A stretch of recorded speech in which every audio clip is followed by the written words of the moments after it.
अस्सलाम वालेकुम मेरे सादा से पाकिस्तानी। मेरा नाम रेहान तारिक है और आप मेरा यूट्यूब चैनल और फेसबुक पेज देख रहे हैं। आज अदालत से दो अहम खबरें हैं। पहली अहम खबर यह है कि बुशरा बीबी ने ज़मानत कबल गिरफ्तारी की दरख्वास्त लाहौर हाई कोर्ट में जमा करा दी है। यानी बुशरा बीबी ये महसूस कर रही हैं कि उनको गिरफ्तार कर लिया जाएगा। अब बुशरा बीबी तो बहुत सारी मुलाकातों का हिस्सा है, जो बीच बचाव कराने की कोशिशें भी कर रही हैं, डील के लिए भी प्लान तैयार कर रही हैं। लेकिन क्या वजह है कि बुशरा बीबी ख़ुद को गिरफ्तार होता हुआ देख रही हैं और फिर ज़मानत कबल गिरफ्तारी जमा करा दी है? इसकी क्या वजह है, ये आज ज़रा पोस्टमार्टम करने की कोशिश करेंगे।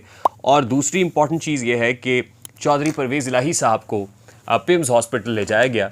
उनकी तबीयत ख़राब हो गई, नासाज़ी तबाह के बायस पिम्स हॉस्पिटल गए और पिम्स हॉस्पिटल से वापस अटक जेल मुंतकिल कर दिया गया है।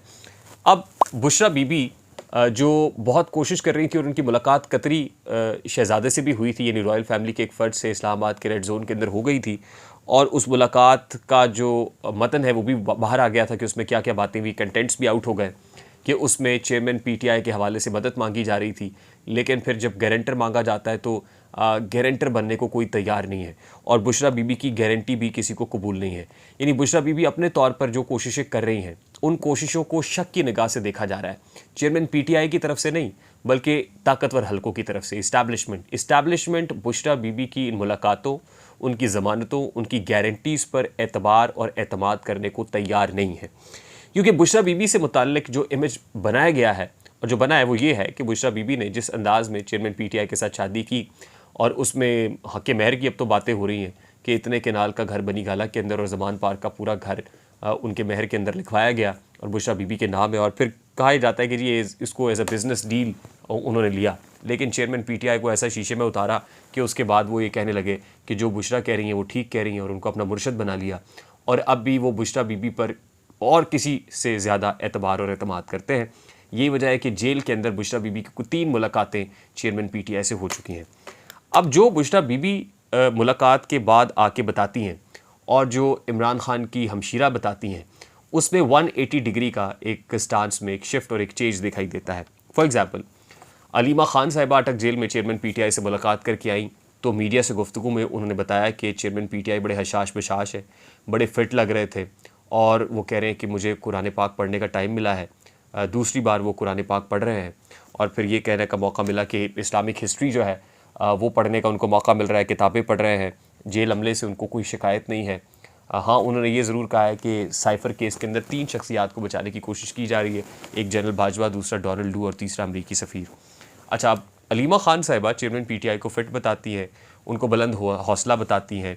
वो बताती हैं कि वो बहुत खुश हैं और वो ये कह रहे हैं कि अटक जेल में मुझे 100 दफ़ा भी रखें तो मैं इस जेल के एनवायरनमेंट से अब अडेप्ट कर गया हूँ, मुझे कोई मसला नहीं है, मैं यहाँ रहने के लिए तैयार हूँ।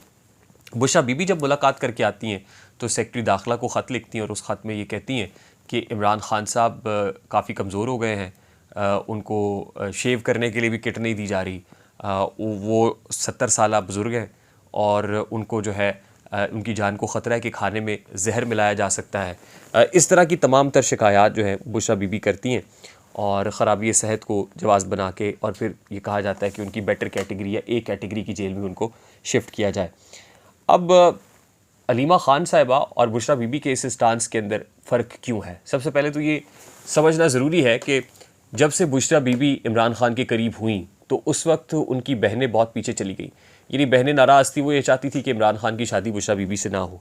लेकिन इमरान खान के कुछ दोस्त थे उस वक्त के, जुल्फ़ी बुखारी भी थे और फिर फिरौन चौधरी भी थे और फिर उनके साथ जो फ़रा गोगी हैं वो भी थी, एहसन जमील गुजर। ये सब वो लोग हैं जो विटनेसेस के अंदर थे, गवाहान थे इमरान खान के निकाह के अंदर। लेकिन वहाँ पे इमरान खान की बहनें नहीं थी, ना ही अलीमा खान थी, ना उज़्मा खान थी और ना ही जो तीसरी बहन है 4 बहनों में से जो नौरीन रानी खानम है वो इसमें मौजूद थी। बल्कि जब चेयरमैन पीटीआई ने बतौर वज़ीर आज़म हल्फ उठाया तो उस वक्त भी बुशरा बीबी तो मौजूद थी, लेकिन इमरान खान की बहनें इस ओथ टेकिंग सेरेमनी के अंदर भी शरीक नहीं हुई थी। तो इससे क्लियर जो है वो डिफरेंसेस का अंदाज़ा होता है कि इख्तलाफात तो बहुत देर पहले से थे। लेकिन इमरान खान की बहनें दोबारा क्लोज़ उस वक्त हुई जब बहनों के इकलौते भाई, 4 बहनों के इकलौते भाई को वज़ीराबाद के अंदर गोली लगती है, जान को ख़तरात लाहक होते हैं, तो फिर वो दोबारा, यानी वो बहनें जिनका दाखिला बंद था और जो वॉकआउट कर गई थी, वो दोबारा से इमरान खान के करीब हो गई। ज़ाहिर है भाई भाई होता है, 4 बहनों का इकलौता भाई जो बहुत लाडला भाई है, उसका दर्द महसूस हुआ और फिर से वो जो है वो करीब हो गई। और फिर यही वजह है कि अलीमा खान साहिबा के स्टेटमेंट्स कोर्ट में पेशी के दौरान इस्लामाबाद हाई कोर्ट में वो पेश तवातुर से होती रही हैं, वहाँ मीडिया से बात भी करती रही हैं। और अलीमा खान साहिबा के ऊपर जब केस बना था वो सिलाई मशीनों वाला, तो आपको याद होगा कि उन्होंने बड़ा जुर्रतमंदी से और दलेरी से उस केस को फेस भी किया था और फिर उसके बाद उसमें क्लीन चिट लेने में कामयाब भी हो गई थी। और फिर ये कहा जाता है कि तमाम तर बहनों के अंदर जो फेस है, जो रिप्रेजेंटेशन है उनकी, वो अलीमा ख़ान करती हैं। और अलीमा ख़ान समाजी काम भी करती हैं, NGO भी चलाती हैं, इसलिए बड़ी आर्टिकुलेट है, वो प्रेजेंटेबल भी हैं, बात भी कर सकती हैं, वो इस्टेब्लिशमेंट से भी बात कर सकती हैं।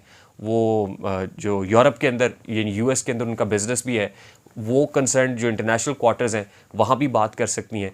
तो बाकायदा तौर पर एक ब्रिज का रोल प्ले कर सकती है और उनके अंदर पूरा पोटेंशियल और कैपेसिटी है। अब अलीमा ख़ान को चेयरमैन PTI के मामले के अंदर डील में, बीच बचाव में गारंटर के तौर पर देखा जा सकता है। और इस्टेब्लिशमेंट भी, मुसद्दका ज़राए ये बता रहे हैं कि इस्टेब्लिशमेंट भी बुशरा बीबी पर अलीमा ख़ान को तरजीह दे रही हैं। और बुशरा बीबी के कुछ ऐसे मामलात हैं जिसकी वजह से इस्टेब्लिशमेंट या आसिम मुनीर साहब उनको बिल्कुल टॉलरेट करने को तैयार नहीं है। क्योंकि पुरानी इस्टेब्लिशमेंट के साथ, अगर जैसे नई और पुरानी इस्टेब्लिशमेंट की इस्तिलाहों में तो मैं कोई ऐसा फ़र्क नहीं करता, ना ही मैं समझता हूँ कि कोई नई और पुरानी की बात है। लेकिन जब पुराने चेहरे थे जिसमें जनरल फैज़ हमीद थे या जनरल बाजवा थे, तो बुशरा बीबी इनके बहुत क्लोज़ थी। और उस वक्त इन्होंने जो करप्शन की दास्तानें रकम की हैं अपने रफ़क़ाए कार के साथ मिलकर, वो किसी से ढकी छुपी नहीं है। यानी अगर बुशरा बीबी को क्लीन चिट दे दी जाती है और उनको नुमाइंदा मुकर्रर कर दिया जाता है बातचीत के लिए, तो फिर इसका मतलब ये है कि ये NRO चेयरमैन PTI के लिए नहीं होगा, बल्कि बुशरा बीबी के लिए भी होगा। और बुशरा बीबी के राइट लेफ्ट जो लोग मौजूद थे, ये उनके लिए भी होगा। वो NRO देने के लिए इस्टेब्लिशमेंट तैयार नहीं है। यानी इसके लिए उन्हें ये लगता है कि बुशरा बीबी कोई ऐसा क्लियर इंतखाब नहीं है, कोई ट्रांसपेरेंट इंतखाब नहीं है, क्योंकि अगर उनको चुन लिया जाता है तो फिर मामलात ख़राब होंगे, मामलात बेहतर नहीं होंगे। इसलिए अब बहुत से लोग ये मशवरा दे रहे हैं कि अलीमा ख़ान साहिबा इसके लिए अप्रोप्रिएट इंतखाब हो सकती हैं। और फिर जुगनू मोहसिन साहिबा का जो इंटरव्यू है उसके भी कंटेंट्स अगर देखे जाएँ तो उससे मालूम पड़ता है कि अलीमा ख़ान साहिबा के मुतालिक वो कह रही हैं कि मैं ब्रेकिंग न्यूज़ आने वाले चंद दिनों में दूंगी। खबर पक रही है, जब जैसे ही पक के तैयार हो जाएगी तो सामने आ जाएगी। तो इसका मतलब ये है कि आने वाले दिनों में दो अहम चीज़ें हो सकती हैं, एक तो बुशरा बीबी की गिरफ्तारी और दूसरा ये कि इमरान खान साहब की डील को लेकर अलीमा ख़ान साहबा का इंतखाब और उसके अंदर कोई ब्रेक थ्रू। आने वाले दिनों में इमरान खान के मामले पर इन्हीं चीज़ों पर फोकस किया जाएगा। मुझे रेहान तारिक को इजाज़त दीजिए, अपना बहुत सारा ख्याल रखिएगा। अस्सलाम।